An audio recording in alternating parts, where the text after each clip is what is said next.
Bismillahirrahmanirrahim. Teman-teman saudariku sekalian yang saya muliakan, dulu Sayyidina Utsman ibn Affan alaihi ridwanullah, ketika membaca ayat-ayat tentang neraka, beliau sedih, beliau menangis. Ketika beliau mendengar tentang azab-azab di hari akhirat nanti, beliau sedih.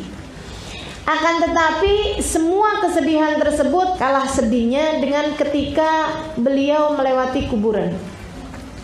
Tiap kali beliau melewati kuburan itu beliau bukan hanya sedih, akan tetapi beliau akan berdiri, kemudian beliau akan menangis sampai terkadang beliau senggrukan nangisnya, sampai seringkali harus dipapah ketika berjalan dari kubur tersebut menuju ke rumah beliau sama budak beliau, pelayan beliau yang kemana-mana selalu menyertai beliau, sampai bikin budaknya jadi aneh gitu, heran.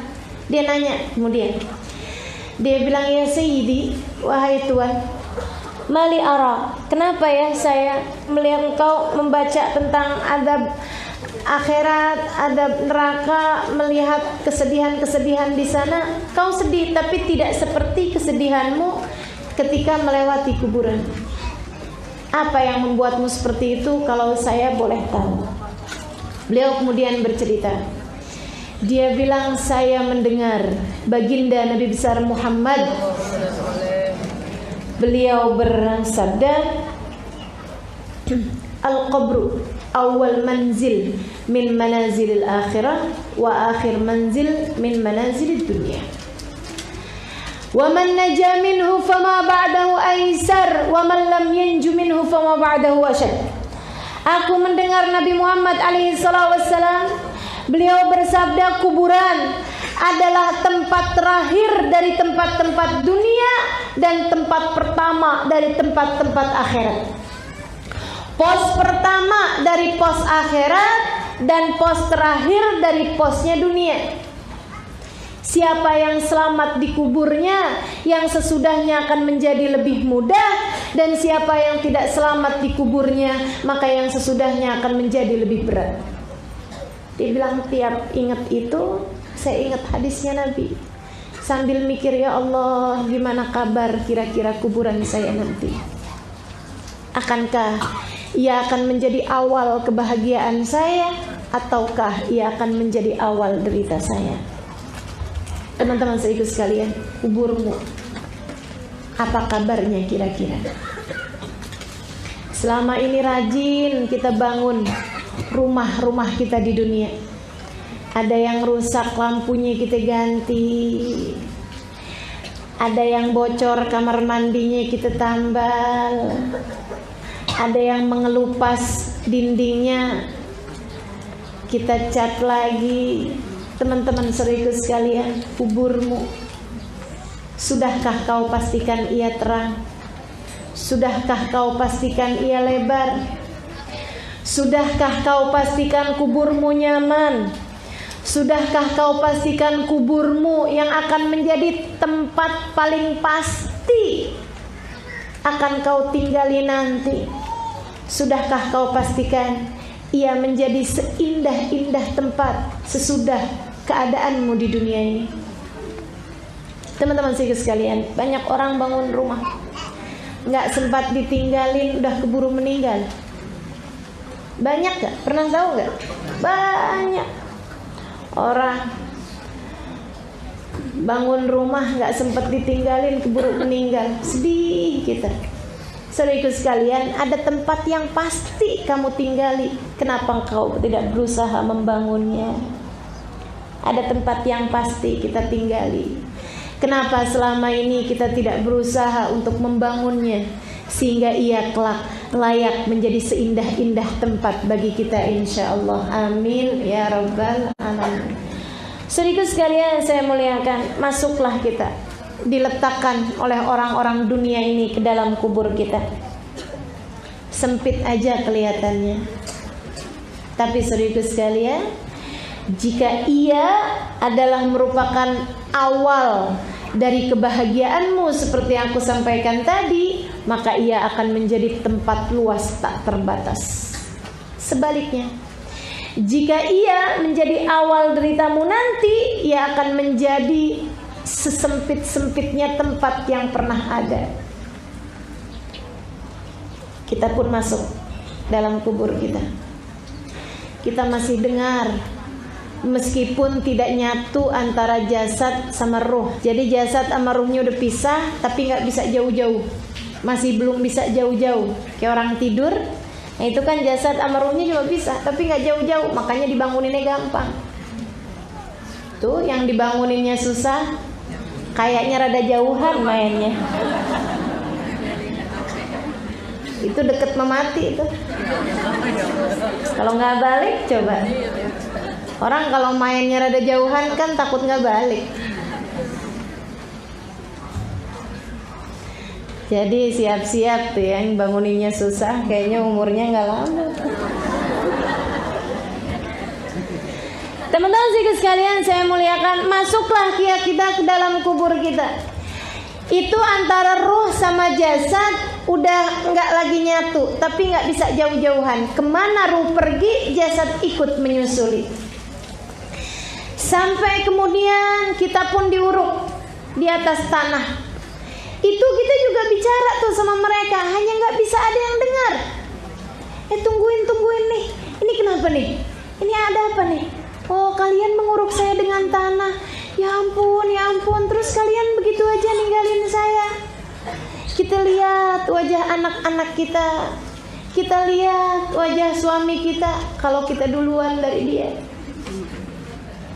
Teman-teman sekalian, kita pun lihat semua orang-orang di sekeliling kita. Kemudian mereka pun mentalkin kita, menitipkan kita kepada Allah Subhanahu wa taala. Air mata mengalir dari mereka. Saudariku sekalian, kita didadahin, kita dipisahin sama orang-orang di sekeliling kita. Ya Allah, ya Allah. Tuh ya. Kita akan tahu di situ siapa yang sungguh-sungguh menyayangi kita dan siapa yang selama ini ngomongnya basa-basi sama kita. Mereka yang sungguh-sungguh menyayangi kita akan memasukkan kita dalam hatinya. Ada nama kita dalam tiap lantunan doa sesudahnya. Ada nama kita disebut dalam deretan orang-orang yang disebut namanya setiap kali mereka berdoa.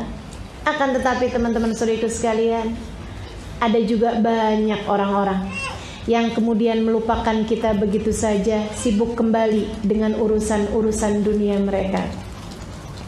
Ada yang tersisa seminggu, ada yang sebulan, ada yang setahun, ada yang 4-5 tahun, ya. Bahkan seseorang yang asalnya bilang aku tak sanggup hidup tanpamu, ternyata kita meninggal dunia dia hidup aja, malah bahagia dengan perempuan yang lainnya. Baik teman-teman sekalian, kita pun kemudian masuk dalam alam kubur kita. Dalam kubur kita itu masih belum nyatu nih, belum disatuin sama badan. Saudariku sekalian yang saya muliakan, sampai kabarnya 7 langkahan orang. Enggak pasti, tapi di waktu sekitaran itu udah teruruk nih jasad kita nih, kita masuk dalam tanah nih. Kata Nabi seukuran sekitar 7 langkahan. Nah itu nggak bisa dipolitiki. Gimana caranya ya? Kita bilang sama anak kita, nak, ntar kalau mamah meninggal dunia, kamu berjaga ya giliran. Jadi 7 langkahan terakhir, orang terakhir yang menguburkan itu nggak mulai-mulai. Ntar giliran habis kakak, kemudian jalan kamu nyusul, gitu ya. Jadi selalu ada orang gitu. Jadi malaikat nggak datang-datang nih kayaknya sama mama. Nggak gitu teman-teman sekalian, nggak bisa dipolitiki. Itu hanya waktu perkiraan. Sekiranya 7 langkahan ke-7 orang terakhir yang melayat kita, yang mengantar kita ke kuburan, biasanya seukuran segitu, datanglah kemudian terjadilah kemudian pengembalian pengembalian ruh kepada jasad. Jadi sekalian, di kisaran berapa menit lah, 15 menit atau setengah jam atau bahkan 1 jam dari orang menguburkan kita sampai kemudian mereka balik dari kuburan, kita pun sendiri, kita pun sepi. Kemudian dikembalikanlah ruh kepada jasad. Nyambung lagi tuh. Tapi sempit, dan sesudah kesempitan tersebut terjadilah apa yang harus terjadi dalam kubur kita yang pertama. Apa itu? Namanya Ghatatul Qubur. Namanya himpitannya kuburan, teman-teman sedikit sekalian. Kuburan akan datang menghimpit kita. Gimana caranya? Ini yang membuat wajah Nabi Muhammad SAW memerah ketika beliau telah menguburkan putrinya Zainab. Sedikit sekalian saya muliakan, Nabi perempuan terakhir yang meninggal dunia sebelum wafatnya Nabi Muhammad SAW, sebelum wafatnya Nabi Muhammad SAW, Sayyidah Zainab alaiha ridwanullah, putri beliau SAW. Nabi sayang, Nabi cinta. Waktu dikuburin, habis saya dikubur, merah wajah Nabi Muhammad SAW. Orang-orang sudah mulai pergi dari kuburan, Nabi masih di situ, merah wajah Nabi. Sahabat yang di sampingnya lihat, ya Allah, ngalir air mata Nabi Muhammad SAW. Rasul, bukankah kita semuanya harus ridha dengan segala keputusan Allah? Nabi Muhammad bilang, saya tahu. Lantas mengapa air mata aku lihat di kedua matamu itu, wahai Rasulullah? Kata Nabi, saya tidak tega membayangkan tanah akan menghimpit tubuh putriku Zainab. Aku tidak sampai hati membayangkan tanah akan menghimpit tubuh putriku Zainab, kata beliau. Saudara sekalian saya muliakan, dihimpit kita nih dalam kuburan. Jadi kalau Sayyidah Zainab putri Nabi Muhammad SAW, demikian pula dengan Sa'ad ibn Mu'ad, sahabat Nabi Muhammad bercerita, "Idza naja minhu ahad, kana Sa'ad bin Mu'ad minhum." Kata Nabi Muhammad SAW, gak ada yang selamat dari Ghatatul Qubur.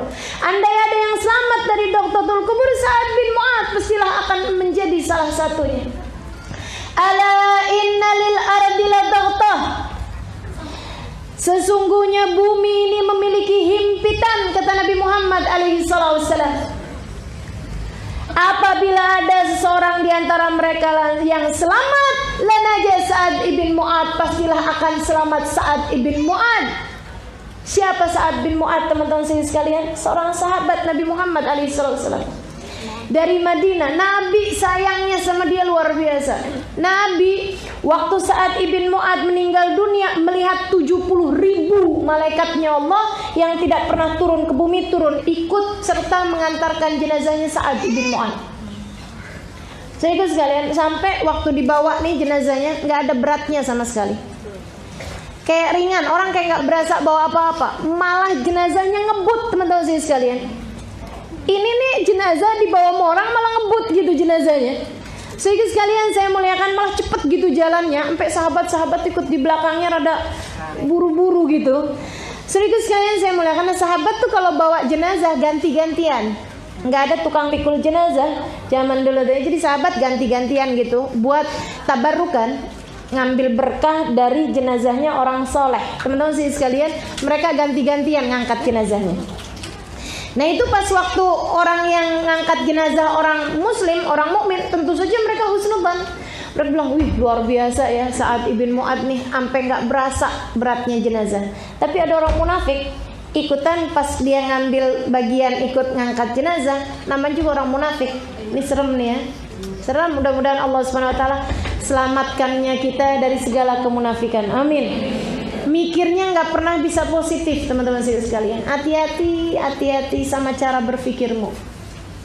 Kalau mikir apa-apa nggak pernah bisa positif, lihat orang lain bawaan cari negatifnya aja, Ini serem teman-teman sekalian. Benih-benih kemunafikan. Katanya si orang munafik, khafiful wazn khafiful qadr indallah. Ringan bener ya, emang ringan pahalanya nih kayaknya. Kagak punya pahala nih makanya ringan begini. Aneh kan? Teman-teman sekalian saya muliakan, dia ngomong gitu bisik-bisik sama sebelahnya. Ringan enggak? Ringan kan? Kagak punya pahala nih. Saudara sekalian saya muliakan, ucapan bisik-bisiknya kedengeran sama Nabi Muhammad alaihissalam. Padahal Nabi ada di saf yang belakang, ratusan bahkan ribuan sahabat itu ikut mengantarkan jenazahnya Sa'ad. Nabi begitu dengar dari belakang, Nabi teriak, "Man yaqulu hakada?" Kata Nabi, siapa yang ngomong kayak gitu? Khafiful qadr khafiful wazn indallah, khafiful wazn khafiful qadr indallah. Siapa yang berani ngomong gitu? Kata Nabi Muhammad alaihissalam. Sahabat yang sampingnya si orang munafik tadi tuh, lihatin tuh, lihatin. Dia langsung diem aja. Ini Tuhan Muhammad tahu aja. Gitu. Munafik. Kata Nabi Muhammad, kamu tahu kenapa ringan? Fa inni ra'aitu 70,000 malak lam yanzilu minas sama' nazalu li tasyi'i janazah Sa'ad ibn Mu'ad. Karena aku telah melihat 70.000 malaikat langit yang tidak pernah turun ke bumi, hari ini turun untuk ikut serta mengantarkan jenazahnya Sa'ad ibn Mu'ad. Itu yang sudah sebegitunya Nabi Muhammad bercerita, sesungguhnya tanah menghimpit jenazahnya Sa'ad ibn Mu'ad hatta khtala'at abla'uh, sampai berselisihan tulang-tulang beliau. Maka teman-teman saudara sekalian, kita semuanya bakal ngerasainnya, himpitan kuburan. Dihimpit. Itu tuh kata para ulama semacam pelukan dari seorang ibu kepada anaknya yang telah kembali. Bukankah bagaimanapun asal kita dari tanah, maka kita pun dikembalikan ke tanah. Jadi kayak semacam anak balik ke ibunya gitu. Kan kalau anak balik ke ibunya kan dipelukin tuh, walaupun anaknya bandel. Makanya jenis pelukan itu ada dua. Ada pelukan haru, rindu, ada juga pelukan gemes. Bandel amat nih anak gitu ya. Kayak gitu kan. Jadi bumi juga kayak begitu ketika menghimpit manusia. Ada yang dipeluk sama bumi dengan pelukan rindu. Kamu udah balik lagi sama saya. Baik kamu tuh, Masya Allah. Jadi bumi menghimpit dia. Ada lagi yang pelukannya gemes nih, dia nih si bandel nih. Ayo udah kita peluk. Teman-teman sekalian, dihimpit hatta tala'at adla. Oh kata Nabi Muhammad, sampai berselisihan tulang-tulangnya. Jadi yang kanan ke kiri, kiri ke kanan. Biar kata rindu juga kan sakit. Betul nggak? Betul nggak? Makanya teman-teman sekalian saya muliakan, kita minta sama Allah, ya Allah, jangan berat-berat ketika tanah menghimpitkan, ya Allah. Selamatkan kami dari himpitan kuburan. Jadikan semuanya Kau karuniakan keselamatan dan kelembutan-Mu ya Allah. Amin ya Rabbal Alamin. Jadi ini yang pertama datang kepada kita dari marhalah-marhalahnya kuburan ya. Step by stepnya kuburan. Teman-teman sedikit sekalian saya muliakan. Yang pertama adalah Baghtatul Qabr, adalah himpitannya kuburan. Dan ini teman-teman sekalian, siapapun merasakannya, nggak kafir, nggak muslim, nggak munafik, nggak mukmin, semuanya ngerasain. Nggak laki, nggak perempuan, nggak tua, nggak muda, siapapun ngerasain. Itu tadi semacam pelukan rindu dari tanah, dari bumi kepada kita, bagi hamba-hamba Allah Subhanahu wa taala yang saleh-salehah, dan semacam pelukan gemes, pegel, kesel, gemes itu ya, kalau anak bandel tuh kalau balik kemudian kembali ke pangkuan ibunya. Teman-teman sekalian, seperti itu yang terjadi untuk pertama kali. Habis itu dibalikin. Habis dibalikin. Kemudian sepi, sunyi, kita menyadari bahwasanya kita sekarang telah berada di alam yang berbeda, alam yang lain. kita menyadari bahwa kita sudah mati. Teman-teman sekalian, habis itu kemudian selang berapa lama kita sendirian dalam kuburan seperti itu, maka akan datanglah malaikat. Kabarnya 2 malaikatnya, Mungkar sama Nakir. Ada juga yang mengatakan malaikatnya itu beda-beda. Lihat-lihat, kalau yang datang kepada ahli maksiat dan orang-orang yang berbuat dosa atau bahkan orang kafir, Mungkar Nakir ini tadi. Tapi kalau yang datang kepada hamba-hamba tercinta di sisi Allah, kalau yang datang kepada orang-orang yang Allah SWT sayang, namanya bukan Mungkar Nakir, tapi Bashir dan Mubashir, kabarnya. Wallahu a'lam. Teman-teman sekalian, ini kita nggak tahu nih, kenapa gitu? Karena satu, kita belum ngerasain, gitu kan ya. Nah, tahu. Yang kedua, teman-teman sekalian saya muliakan, kan walaupun ngerasain juga kita nggak sempet nanya sama malaikat, namanya siapa dulu nih? Karena Nakir, Bashir, Mubashir nggak tahu ya. Cuman kabarnya, dan ini secara pasti Nabi Muhammad bercerita bahwasanya malaikat tersebut itu tampangnya menyeramkan. Yang datang kepada kebanyakan orang tampangnya adalah menyeramkan. Nabi Muhammad bertanya kepada Sayyidina Umar bin Khattab, "Kaifa bika ya Umar?" Bagaimana kabarmu wahai Umar jika nanti satu hari kamu akan berada dalam alam, dalam kubur, untuk kemudian ada 2 malaikat datang kepadamu. Badan mereka besar, mata mereka seperti kilat menyambar, suaranya seperti guruh yang menggelegar, dan di tangannya sebuah gadah besar. Gimana kamu wahai Umar ketika mereka bertanya tentang agamamu, bertanya tentang apa yang telah kamu kerjakan di dunia ini? Sayyidina Umar ditanya begitu, nanya balik sama Nabi, "Rasul, maaf, apakah pada hari itu saya punya hati yang ini, perasaan yang ini, atau yang lain Rasulullah? Yang saya bawa iman yang ini, Islam yang ini, rasa yang ini, cinta yang ini, atau yang lain ya Rasulullah?" Kata Nabi Muhammad, yang itu juga wahai Umar. Hatimu yang itu juga yang kamu bawa. Ini hati yang kita punya, inilah dia yang akan kita bawa. Apa kata Sayyidina Umar bin Khattab? "Idan akfi syarrahuma."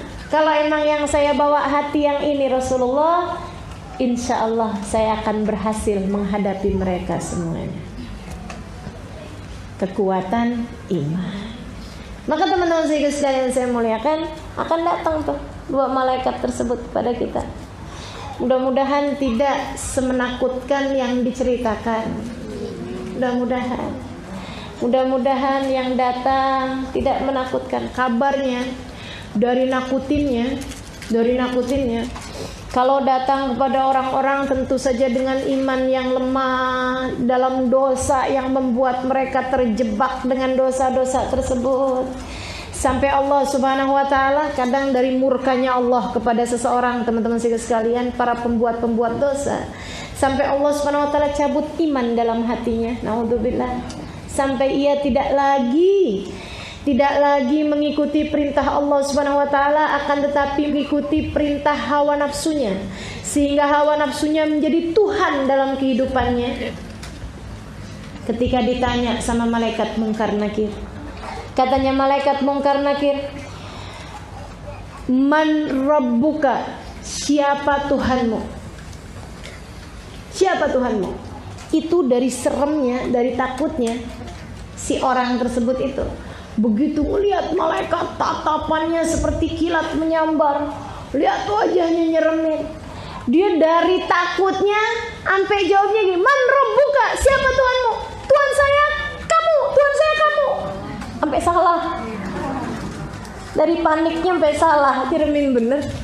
Ya Allah, ya Allah. Teman-teman sekalian saya muliakan. Ini orang-orang yang waktu di dunianya seringkali menjadikan hawa nafsu dan keinginannya sebagai Tuhan dia. Mudah-mudahan Allah Subhanahu wa Ta'ala selalu menjadikan kita hamba-hambanya yang ikhlas, hamba-hambanya yang tulus, yang menuhankan Dia satu, tidak menuhankan selainnya, insya Allah. Nggak menuhankan uang, tidak menuhankan materi, tidak menuhankan suami, tidak menuhankan akal pikiran, tidak menuhankan pakaian, tidak menuhankan makanan, tidak menuhankan tubuh, tidak menuhankan kecantikan, tidak menuhankan apapun yang menghalangkan kita dari hakikat keimanan, insyaallah. Datang nih malaikat mungkar nakir. Teman-teman sekalian saya muliakan, dia ketika datang itu akan bertanya pertama, siapa Tuhanmu? Yang kedua, apa agamamu? Ini jadi saya kasih contekan ya. Ini contekannya nih. Siapa Tuhanmu? Apa agamamu? Kemudian apa kiblatmu? Gitu ya. Apa imammu dalam kehidupan? Maksudnya apa petunjukmu dalam kehidupan? Yaitu Al-Quran. Saudariku sekalian saya muliakan. Kemudian pertanyaan tentang Nabi Muhammad bukan siapa utusan Allah bagimu, bukan. Atau siapa nabimu, bukan. Teman-teman sekalian, bukan begitu. Karena orang belum tentu punya nabi. Kalau siapa Tuhanmu, maksudnya pertanyaan itu menurut kamu siapa yang menciptakan kamu, gitu. Gitu ya. Jadi semua orang sebenarnya pasti punya Tuhan. Baik itu Tuhan yang beneran atau Tuhan dalam persangkaan dia. Kan gitu. Jadi semua orang mesti punya Tuhan yang dalam pandangan dia itu siapa yang menciptakan dia, siapa yang melahirkan dia, kekuatan siapa yang ada di atas dia, gitu. Teman-teman sekalian.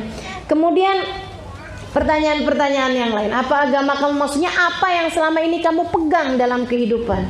Buku petunjuk kamu yang menurut kamu tuh apaan, gitu kan? Itu kemudian teman-teman sekalian, pertanyaan tentang Nabi Muhammad bukan siapa nabimu, bukan siapa rasulmu, tapi mataqul fi rajul ismu Muhammad. Apa pendapatmu tentang seseorang yang namanya Muhammad bin Abdullah? Itu pertanyaan jebakan, teman-teman sekalian. Pertanyaan yang hanya bisa dijawab oleh hati yang memiliki rasa cinta kepada Nabi. Kamu andai pun dibuat oleh Allah Subhanahu wa Ta'ala amnesia sekalipun, sampai kamu nggak tahu orang itu siapa, ini siapa, ini siapa, saudaraku sekalian, saya kasih tahu kepadamu bahwa rasa hatimu terhadap seseorang tidak akan pernah hilang. Andaikan kamu nggak inget dia siapa sekalipun, kamu kalau melihat wajah seseorang atau ada di hadapanmu seseorang, kamu pasti akan diberi rasa yang sama dengan ketika kamu masih ingat, gitu ya, sebelum kamu hilang ingatan, teman-teman sekalian. Makanya andai pun udah lupa sekalipun bahwa dia adalah suaminya, gitu, biasanya orang yang hilang ingatan akan tahu gitu, dia sama orang itu tuh punya cinta atau benci, ketahuan tuh aslinya. Ngelihat laki-laki pas dia amnesia gitu ya, tabrakan apaan gitu, kurang ajar loh, gue sebel aja bawaan lihat lo siapa sih, ternyata suaminya. Gitu ya. Sekalian ngelihat dia gitu, kok saya cinta ya sama dia, saya sayang ya sama dia, dia siapa nih, ternyata suami kita. Itu rasa hati itu nggak hilang, teman-teman sekalian. Makanya pertanyaannya, apa pendapatmu tentang seseorang yang bernama Muhammad? Itu jika kamu hidup di atas muka bumi ini, teman-teman sekalian, dengan rasa cinta kepada Nabi Muhammad, maka dengan tersenyum kamu akan menjawab, dia adalah Nabi saya, dia adalah utusan Allah buat saya. Maka teman-teman sekalian saya muliakan, pastikan jangan berani mati kecuali bawa cinta sama Nabi. Nanti kalau kamu mati nggak bawa cinta sama Nabi, pas ditanya, apa pendapatmu tentang seorang namanya Muhammad? Oh, itu tetangga sebelah saya. Kan nyeremin ya. Apa pendapatmu tentang seorang namanya Muhammad? Kayak kenal siapa ya? Ya Allah, ya Allah. Jadi teman-teman sekalian, miliki cinta kepada Nabi Muhammad. Ini Sayyidina Umar waktu meninggal dunia, dapat berapa hari kemudian ada seorang sahabat ngimpiin beliau. Maka nanyalah dia nih, karena dia tahu Nabi pernah nanya kayak yang tadi itu loh. Bagaimana kamu wahai Umar kalau ngadepin malaikat begini. Kata Sayyidina Umar bin Khattab, saya ngadepinnya. Dia pun kemudian bertanya kepada saya, apa agamamu? Siapa Tuhanmu? Saya jawab kepada mereka, dini dinukuma. Bukankah agama saya adalah agama kamu berdua? Ditanya siapa Tuhanmu? Lah Tuhan saya kan Tuhan kamu berdua juga. Malaikatnya tinggal bingung, kok ini nggak sama teks ya? Ini bener apa enggak nih? Ini jawabannya nggak sesuai teks. Ya Allah, ya Allah. Bagaimana pendapat kamu tentang seorang yang namanya Muhammad? Sayyidina Umar dengan senyum menjawab, bukankah pendapat saya sama dengan pendapat kalian berdua? Ya Allah, teman-teman sekalian, kita sih nggak mau jawab kayak Sayyidina Umar, asal bener dah. Jangan sampai ada di antara kita yang salah jawab ya. Aduh, luar biasa. Nah ini dia, makanya hidup kita jangan jauh-jauh sama Allah. Hidup kita jangan jauh-jauh dari ajaran agama Islam. Hidup kita jangan jauh-jauh dari Al-Quran. Dan hidup kita jangan jauh-jauh dari baginda kita Nabi besar Muhammad sallallahu alaihi wa ala alihi wa sahbihi wasallam. Itu kan sebenarnya pertanyaannya satu. Orang yang percaya sama Allah subhanahu wa ta'ala, yang beriman kepada Allah subhanahu wa ta'ala, kan pasti beriman kepada Nabi Muhammad.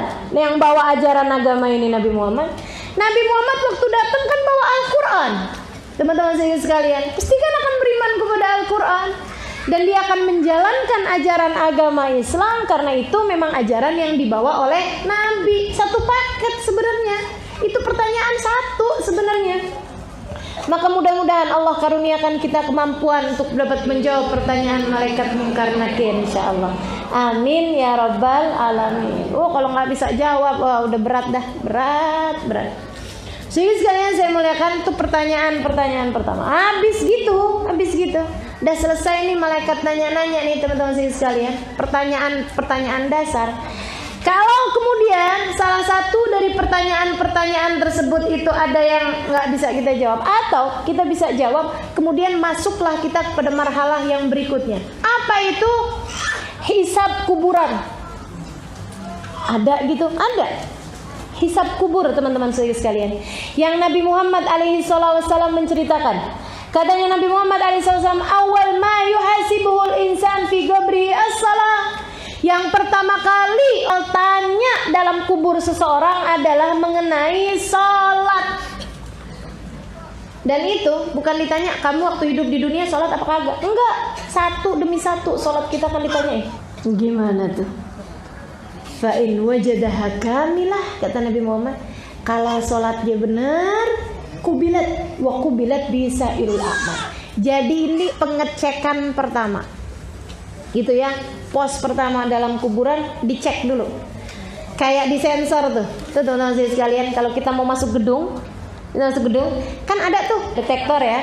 Detektor logam, dipastikan nggak ada yang bawa senjata, dipastikan nggak bawa narkoba, kan itu dah. Dipastikan nggak bawa apa-apaan yang memang membahayakan, begitu ya. Itu seperti itu tuh. Nah ini teman-teman sekalian, katanya Nabi Muhammad SAW, detektornya itu adalah detektor sholat. Jadi pertanyaannya adalah sholat. Tunggu dulu, dicek. Satu. Sholat duhur umur sekian, hari sekian, tanggal sekian. Lihat. Kalau ternyata sempurna, bukan ditanya kamu sholatnya enggak di sensor doang, gitu ya, di sensor sholatnya semuanya. Tapi hari demi hari, satu demi satu sholat, dilihatin satu-satu. Itu kalau ternyata sholatnya semuanya sempurna, diterima sholatnya, diterima semua amal ibadah yang lain. Tapi begitu sholatnya nggak sempurna, dicari penambalnya. Apaan penambalnya? Sholat juga. Makanya itulah pentingnya sholat sunnah. gitu ya. Itu pentingnya sholat sunnah. Tapi teman-teman sekalian, sholat sunnah itu 70 sholat sunnah nambah 1 rakaat sholat fardu. Gitu. Makanya sholat fardu itu emang bener-bener penting banget. Bagi yang masih punya qadha sholat fardu, utang sholat fardu, daripada ngerjain sunnah, mendingan qadhain sholat fardunya. Qadhain aja, usolli fardhu dhuhri qadhaan lillahi ta'ala, usolli fardhu asri qadhaan lillahi ta'ala. Gitu. Kecuali untuk sholat asar sama subuh gitu ya.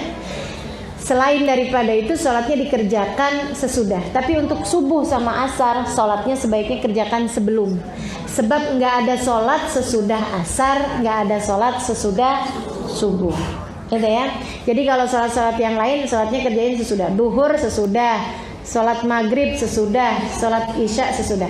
Sholat subuh sama sholat asar, nah itu kerjakan sebelum sholat fardu. Bagi yang masih punya utang. Tapi kalau bagi yang enggak, alhamdulillah saya dari balik sudah hijrah, deh. Maksudnya enggak mengalami masa jahiliyah gitu dulunya. Nah kalau seperti itu daripada sholat qadha lebih baik sholat sunnah, gitu kan? Nah itu teman-teman sekalian, habis selesai ini urusan yang sholat, sorry sekalian saya muliakan. Baru kemudian kalau sholatnya ada yang enggak beres, wah ini urusan, kuat urusannya. Nggak bisa masuk step-step yang berikutnya tuh. Disiksa dulu sama malaikat, dihabisin dulu sama malaikat, dipersulit setengah mati sama malaikatnya Allah Subhanahu wa taala. Duh, nggak ngerti gimana modelnya. Ada yang mengatakan katanya dimasukkan ke dalam bumi yang terdalam, dipukul sampai masuk ke bumi yang terdalam, sampai kemudian balikin lagi, tanyain lagi, ada sholatnya yang tertinggal lagi, masukin lagi ke bumi yang terdalam. Makanya teman-teman saudara sekalian, nggak usah percaya sama ruh gentayangan. Apalagi kalau dia adalah ruhnya orang yang ahli maksiat, kan begitu ya? Ruhnya perampok itu gentayangan, ruhnya orang bunuh diri gentayangan katanya. Nggak ada, teman-teman sekalian, nggak ada. Soalnya dia belum diterima ustazah di alam kuburnya, jadi sekarang ruhnya gentayangan. Boro-boro gentayangan. Menurutmu yang kayak begitu keadaannya gitu, keburu mau godain orang? Nggak ada ceritanya ya. Ini beneran tuh. Masuk dah tuh, ya Allah. Nah kalau selamat, kemudian masuklah kepada keadaan yang berikutnya lagi. Masuk namanya alam kubur. Alam kubur namanya alam barzakh. Yang kata Allah Subhanahu wa taala, "Wa min waraihim barzakhun ila yaumi yub'atsun." Dan di belakang kalian, nih belakang kita nih, kehidupan sudah dunia maksudnya. Habis kita masuk, belakangnya kemudian nyusulin barzakh ila yaumi yub'atsun. Ada alam barzakh kata Allah sampai hari kalian dibangkitkan. Nah ini teman-teman sekalian, kalau sudah selesai urusan-urusan sensor sholat, sensor ibadah ini, ibadah kita sensor-sensornya udah lewat, barulah kemudian kita masuk kepada balasan kuburan. Kepada balasan kuburan, gitu ya, alam kubur. Yang katanya Nabi Muhammad SAW, al-qabru imma raudhah min riyadil jannah wa imma hufrah min hufaril niran. Kuburan ada yang menjadi kebun-kebun surga, ada yang menjadi lubang-lubang atau lembah-lembah neraka. Kita mau bahas lembah neraka dulu apa taman surga dulu? Yang gak enak dulu katanya. Baiklah kalau gitu. Lembah neraka ya. Ya Allah, teman-teman sekalian, macam-macam. Ada diantara yang di lembah neraka itu ditaruhnya di sijin. Innal fujjara lafi sijin. Sesungguhnya orang-orang fajir berada dalam sijin. Apa itu sijin? Kerak bumi yang paling bawah. Panas bumi itu berasal dari sana, teman-teman sekalian.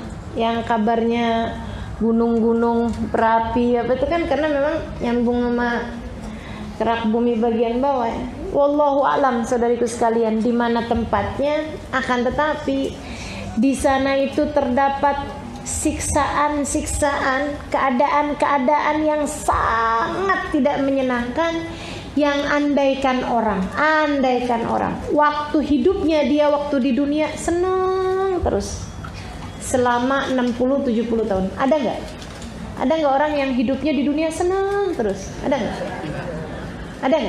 Nggak ada kan? Orang hidup di dunia ini antara senang sama susah segitu-gitu aja. Senangnya segitu, susahnya segitu. Dan pasti aja ada kesusahannya, ada kemudahannya, ada kesenangannya, ada deritanya. Pasti namanya orang hidup di atas muka bumi, pasti ada air mata, pasti ada tawa, teman-teman sekalian. Semiskin-miskinnya orang, sesakit-sakitnya orang, pasti aja ada tawanya, ada senengnya bersama dengan kesusahan-kesusahan mereka. Teman-teman sekalian, ini ya, andai ada orang sepanjang hidupnya senang terus, tapi dalam alam kuburnya dia kemudian dimasukkan Allah ke dalam sijin. Ke dalam sijin ini tadi. Andai ada orang nanya sama dia di hari pertama dia berada dalam sijin, bagaimana kamu waktu hidup di dunia? Gimana kamu waktu hidup di dunia? Dia bilang, ya Allah, sepanjang hidup saya di dunia susah terus. Sepanjang hidup saya di dunia nangis terus. Sepanjang hidup waktu hidup di dunia derita terus yang saya hadapi.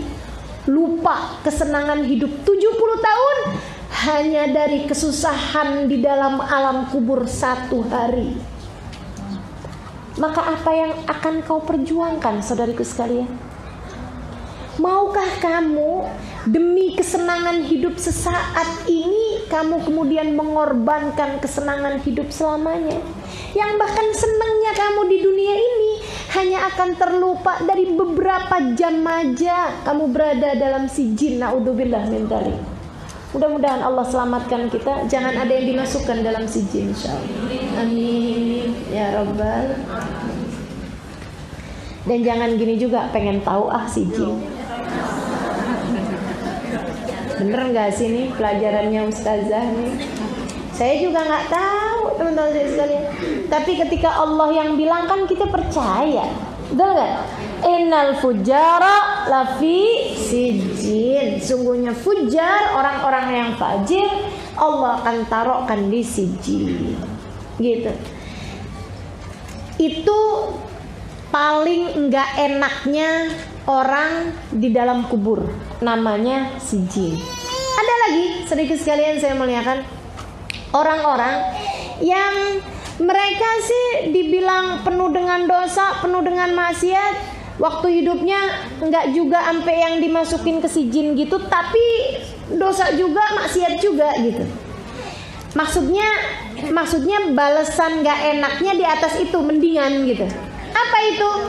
Saudariku sekalian yang saya muliakan, mereka ini enggak masuk dalam siksa, tapi dibukain lobang melihat tempat kembalinya nanti di neraka kayak gimana. Kayak nonton TV gitu ya, tapi ceritanya di TV itu tentang diri sendiri. Yang ceritanya adalah film horor. Enak apa enggak tuh? Ya Allah, tersiksanya luar biasa. Ini nih yang nomor 1 sijin, sama yang nomor 2 ini. Kalau bulan Ramadan cuti. Kalau bulan Ramadan dihentikan, sijin ataupun yang kedua ini. Ini tayangannya selesai dulu. Jadi tersiksa-siksa setengah mati itu mereka melihat nanti nerakanya dia kayak gimana gitu. Ditontonin nerakanya. Aduh, ya ampun, nyesel dah tuh. Gitu ya, pengen balik tapi kayak gimana? Rabbirji'un la'alli a'malu salihan fima taraktu. Ini yang pertama tadi yang saya ceritain di sijin, atau yang kedua yang dibukakan tempatnya nanti di neraka seperti apa? Ini teman-teman saudaraku sekalian yang saya muliakan. Ini yang nangis tiap harinya, ya ampun, balikin sehari ya Allah, balikin. Enggak sehari deh ya Allah, sejam ya Allah, balikin. Oh enggak sejam, enggak apa-apa ya Allah, 5 menit balikin. 5 menit balik. Dan kabarnya ini sering disampaikan oleh Hubabah Nur.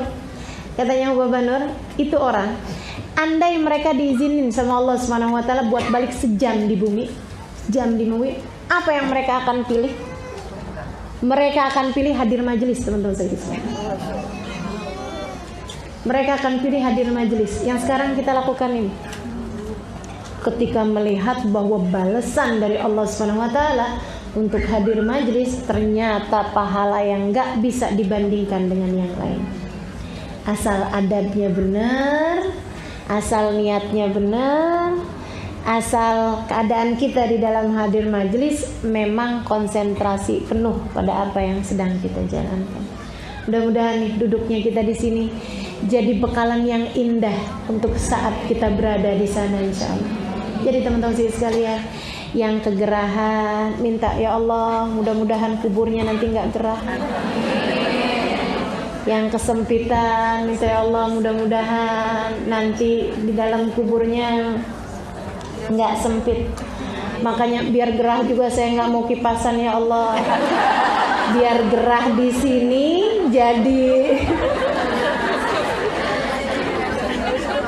jadi tebusan buat gerah di sana. Biar air mata yang keluar di sini aja ya Allah, jangan di sana. Keringat yang keluar buat di sini aja, nggak di sana. Gitu. Masya Allah. Mudah-mudahan Allah rahmati kita semua. Langsung berhenti semua kita saja. Alhamdulillah. Soalnya dari tadi saya lagi iri aja, pada bisa kipasan saya kagak. Baik, teman-teman sekalian saya muliakan. Iya, padahal kan gerahan saya ini sambil ngomong. Ini ya. Jadi yang pertama adab yang paling perih adalah yang tentang di sijin. Di atasnya itu ya enggak. Kan saya mau adem juga di sana. Iya. Jadi yang kedua kemudian yang dalam kuburnya adalah dibukakan lubang melihat neraka itu nanti seperti apa. Ya ampun. Ngerinya ya. Nah ini teman-teman sekalian, ada lagi, mohon maaf, di atasnya itu, di antara itu, yang pertama si jin, yang kedua, sedikit sekalian saya muliakan, dia enggak di neraka dan dia juga enggak di alam kubur yang diperlihatkan layarnya dia atau keadaan neraka nanti enggak, tapi dia itu sama Allah rohnya ditaruh di sebuah burung, yang burungnya itu kelilingan neraka. Mie sedap, gak digoreng. Enak. Dapetin sehat yang pasti enak. Jadi dia sih ngerasain neraka, masuk neraka enggak gitu ya, tapi udah kelilingan neraka, kan gak enak juga tuh. Gak enak juga. Siapa mereka? Orang-orang yang mengajak dalam keburukan. Oh ini bahaya nih, bahaya nih. Ini nih, pengajak keburukan-keburukan, lawannya syahid teman-teman sekalian, lawannya syahid. Sebab syahid nanti juga balasannya mirip seperti itu, tapi untuk yang surga gitu. Jadi yang pertama paling susah nih yang di sijin nih, yang ditaruh di siksaan tadi itu ya, kerak bumi paling panasan, disiksa sama Allah Subhanahu wa taala. Ini yang pertama nih, adab kubur yang hufrah min hufarin niran, yang Nabi Muhammad bilang tadi nih, lembah dari lembah-lembahnya api neraka. Serius sekalian saya melakukan, meskipun ya enggak ada apa-apanya sih dari neraka yang sebenarnya, tapi ya udah deh, pokoknya mudah-mudahan cuman nyeritain, enggak nyicipin aja, jangan, mudah-mudahan, amin. Yang keduanya yang ditaruh sama Allah Subhanahu wa taala rohnya di burungnya tuh kelilingan neraka. Seperti itu. Sampai kapan? Sampai kiamat. Yang pertama tuh juga sampai kiamat. Yang di atasnya lagi itu yang agak mendingan, yaitu dia nggak disiksa, tapi teman-teman sekalian ngelihat nanti neraka tuh kayak gimana, dipertontonkan neraka tuh nanti akan menjadi seperti apa. Sedikit sekalian saya muliakan. Kemudian yang keempatnya yang ini orang mukmin tapi punya dosa gitu ya. Orang mukmin tapi ada dosanya, dan kebanyakan dosanya yang bikin yang ini nih, yang keempat ini, yang paling mendingan dari seluruh siksa ya, itu adalah disebabkan karena pulang ke negeri akhirat mati bawa utang. Apa itu, saudara sekalian, dipenjara.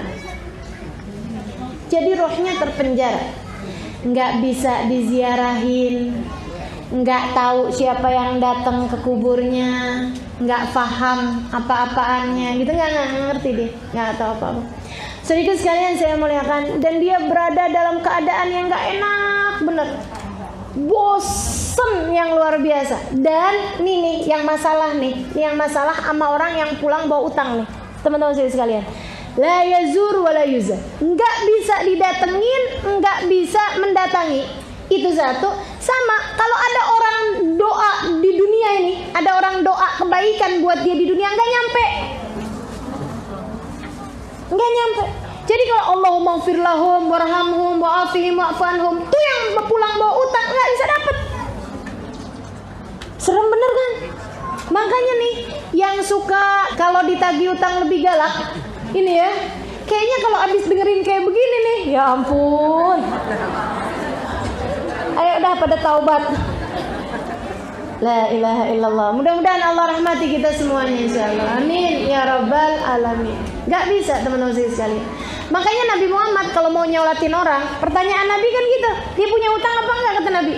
Karena kalau misalnya punya utang percuma mau disolatin, hatta sama Nabi Muhammad sallallahu alaihi wasallam. Itu doa-doanya Nabi waktu nyolatin dia percuma, nggak nyampe juga. Itu Nabi loh. Itu Nabi. Apatah lagi cuma anak kita, suami kita, saudara kita, siapa kita, nggak nyampe teman-teman sekalian. Dan bagi yang punya orang tua, ayah atau ibu meninggal dunia bawa utang, kalian sebelum bagi-bagi warisan, kalau ada warisan yang diberikan, bayarin dulu utang-utangnya. Nyeremin bener, orang tua punya utang, anak malah rebutan warisan. Kayak apaan itu?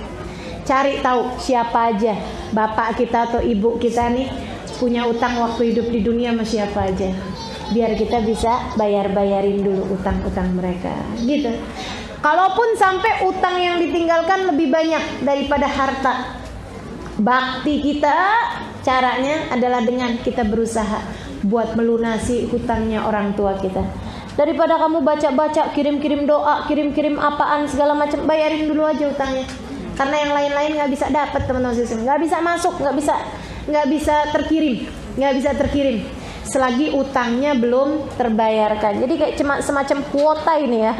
Kalau nggak punya kuotanya nggak bisa nyampe. Gitu tuh, bayarin dulu utangnya.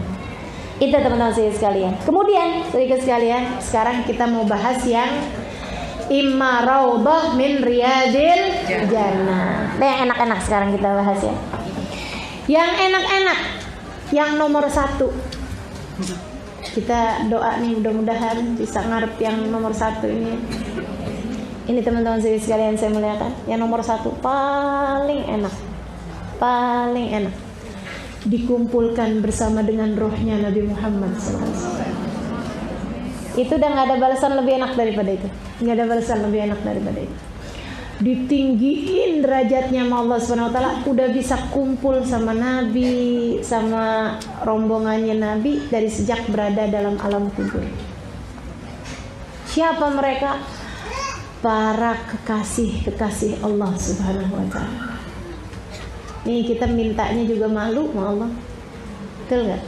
Tapi kalau nggak minta takut nyesel. Jadi biar kata gini-gini juga minta aja, betul nggak? Biar kata kita baca Quran iya, tapi jarang-jarang, ngomongin orang iya, tapi sering.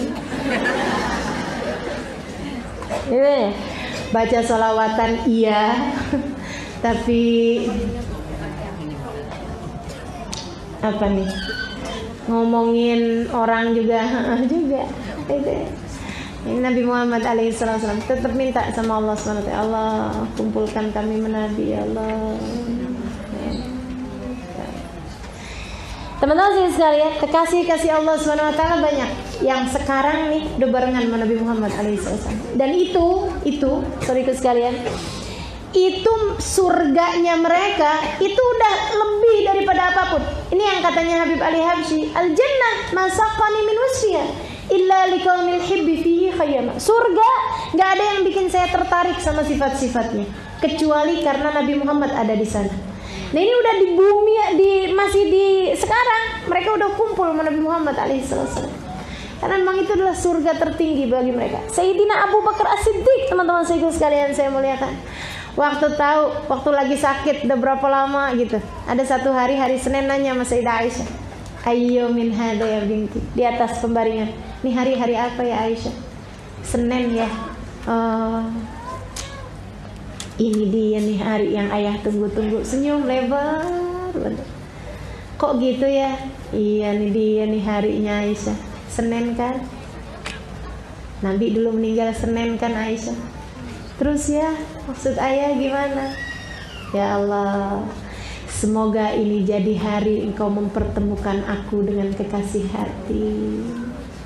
Gitu. Saudara sekalian, Bilal bin Rabah, hari saat kematiannya, sakaratul maut, dia teriak, "Wah Karba!" Istrinya teriak, "Wah Karba, aduh kesiannya Bilal."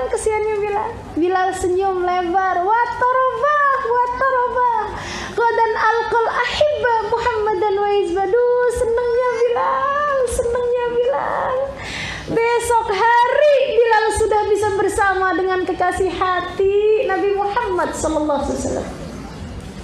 Para sahabat, Sayyidina Husain, teman-teman saudara sekalian, cucu Nabi Muhammad alaihissalam, yang hari itu waktu tanggal 10 Muharram tahun tersebut, beliau terpenggal kepalanya di medan Karbala pagi habis selesai salat subuh, gitu ya. Habis selesai salat subuh, beliau tegakkan pedangnya dengan tempat pedangnya itu ditegakkan sampingnya. Habis itu beliau tiduran. Sempat ketiduran gitu sebentar. Begitu bangun, "Hasbunallah wa ni'mal wakil, inna lillahi wa inna ilaihi raji'un, alhamdulillah ala kulli hal." Senyum lebar. Sayyidah Zainab nanya gitu, "Kenapa Husain?" "Ra'aitu jiddi." Kata Sayyidina Husain, "Barusan tadi saya ketiduran, terus saya mimpi kakek kita Nabi Muhammad sallallahu alaihi wasallam. Wa ra'aitu jaddati." Saya mimpi ketemu sama Sayyidah Khadijah, nenek saya. Saya ketemu ibu saya Fatimah. Saya ketemu ayah saya Ali bin Abi Thalib. Saya ketemu saudara saya, saudara kita Zainab, saudaranya beliau ya. Dia bilang, "Saya melihat Hasan, saudara saya, meninggal duluan daripada Sayyidina Husain." Terus kenapa? Mereka semua tersenyum kepadaku dan berkata, "Al-lailah taftur indana ya Husain." Baru Sistema 9 Degree, sudut 9 derajat, menyikat gigi lebih nyaman pakai sikat gigi Sistema 9 Degree. Sore nanti kamu sudah akan berbuka puasa bersama dengan kami wahai Husain. Asyura tanggal 10 Muharram mereka puasa. Sayyidina Husain tetap berpuasa hari itu.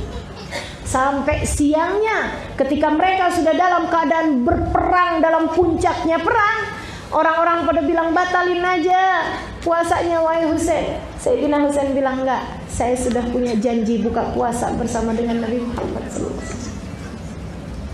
Mereka berkumpul, teman-teman saudariku sekalian, bersama-sama. Andai ruh kita akan menjadi salah seorang di antara mereka. Mau mintanya malu sungguh. Saya mintanya nggak punya muka. Tapi kalau nggak minta takut nyesel. Ya Allah, coba saya minta di dunia, saya mungkin akan bersama dengan mereka hari ini. Jadinya ya udah kita minta aja ya, biar gak punya muka juga. Biar malu-malu juga minta, ya Allah. Ijma'na wa ahbaban lana fi darikal firdaus ya rajwana. Ya Allah, kumpulkan kami semuanya bersama dengan baginda Nabi Muhammad sallallahu alaihi wasallam. Teman-teman sekalian, saya muliakan, itu yang tertinggi. Di bawahnya itu ada orang-orang. Di bawahnya itu enak juga sih teman-teman sekalian. Jadi sama Allah Subhanahu wa taala ditaruh rohnya ditaruh. Itu yang pertama tuh kalangan para wali ya. Itu dia makanya kenapa saya bilang malu kita mintanya sama Allah. Karena kita wali sih, wali murid. Ada yang bilang kita wali, saja wali kekeb. Ya ampun. Saudara sekalian, saya muliakan. Ini nih yang pertama nih kelompoknya para wali tuh, yang bisa kumpul menabi dari sejak berada dalam alam barzah Sedikit sekalian saya muliakan. Nah itu kelompok VIP. Dulu nggak tahu itu. Udah kelompok yang paling tinggi banget gitu ya. Kalau di kita nih di dunia nih kalangan pejabat teman-teman sedikit sekalian. Yang kalau dia lewat semua jalanan ditutup gitu loh. Kelas-kelasnya Raja Salman, ya kan?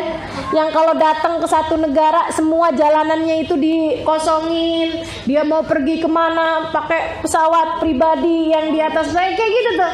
Itu kelompok pertama tuh yang barengan sama baginda Nabi besar Muhammad sallallahu alaihi wasallam. Bebas.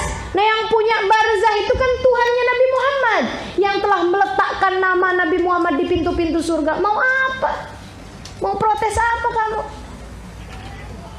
Itu yang di dunianya suka bilang Nabi Muhammad pun juga manusia sama seperti kita. Coba tuh bilang kayak begitu, ntar kalau kamu berada dalam alam kubur kamu akan tahu seperti apa Allah memuliakan Nabi Muhammad sallallahu alaihi wasallam.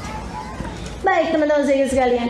Yang keduanya yang senang juga tapi di bawah tingkatannya para wali adalah para syahid. Seperti apa balasan Allah buat mereka? Rohnya ditaruh di burung hijau, kata Nabi Muhammad SAW. Burungnya keliling-kelilingan surga. Jadi dia sih enggak di surga, tapi Allah taruh rohnya di burung. Burungnya ngeliat surga, dengar suaranya surga, gitu ya. Wah seneng keliling-keliling surga. Sampai kapan? Sampai ntar datang hari kiamat. Seneng, girang. Tapi kan sebenarnya surganya belum buka, gitu ya.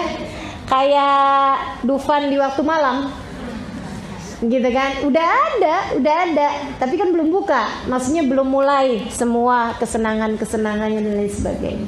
Gitu. Jadi mereka udah keliling-kelilingan surga, ngeliatin kenikmatannya.